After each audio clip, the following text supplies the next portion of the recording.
राधा अष्टमी व्रत कथा। पौराणिक कथाओं के अनुसार राधा माता गोलोक में श्री कृष्ण के साथ निवास करती थी। एक बार देवी राधा गोलोक से कहीं बाहर गई। जब वापस आई तो देखा कि कृष्ण भगवान गोलोक में नहीं हैं। उस समय भगवान श्री कृष्ण अपनी एक सखी विरजा के साथ गोलोक में घूम रहे थे।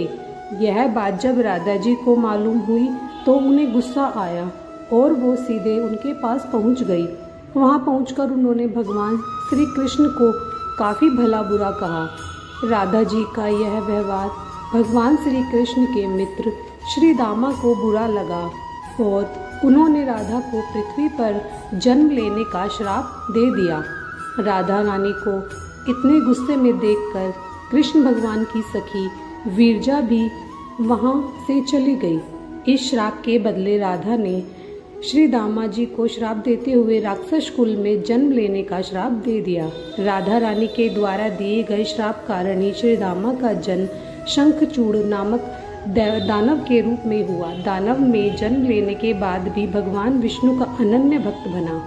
वहीं दूसरी ओर राधा रानी ने भी पृथ्वी पर वृषभानु के घर पुत्री के रूप में जन्म लिया।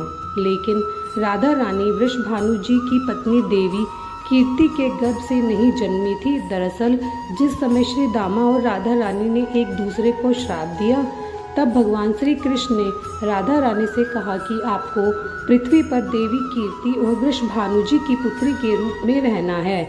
इसके आगे भगवान श्री कृष्ण ने राधा रानी से कहा कि जब आप विवाह के योग्य हो जाएंगी तो आपका विवाह मनुष्य के अवतार में रायण नामक एक वैश्य से होगा। हालांकि वह भी मेरे अंश अवतारों में से ही एक होगा। आप धरती पर भी मेरी प्रियतम बनकर ही रहेंगी, परंतु हम दोनों को वहाँ बिछड़ने का दुख सहना होगा। हे राधा रानी, अब आप धरती पर जन्म लेने की तैयारी करें। सांसारिक दृष्टि से देवी कीर्ति गर्भवती हुई और उन्हें प्रसव भी हुआ। लेकिन देवी कीर्ति के गर्भ में योग माया की प्रेरणा से वायु का प्रवेश हुआ और उन्होंने वायु को ही जन्म दिया। जब वह प्रसव पीड़ा से गुजर रही थी उसी समय वहां देवी राधा रानी एक प्यारी सी कन्या के रूप में प्रकट हो गई।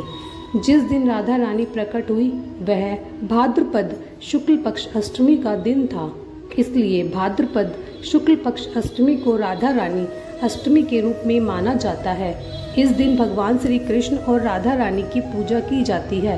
इस व्रत को करने से हमें सभी सांसारिक सुख आनंद प्राप्त होते हैं। मान्यता के अनुसार इस व्रत को करने से धन की कमी नहीं होती और घर में बरकत बनी रहती है।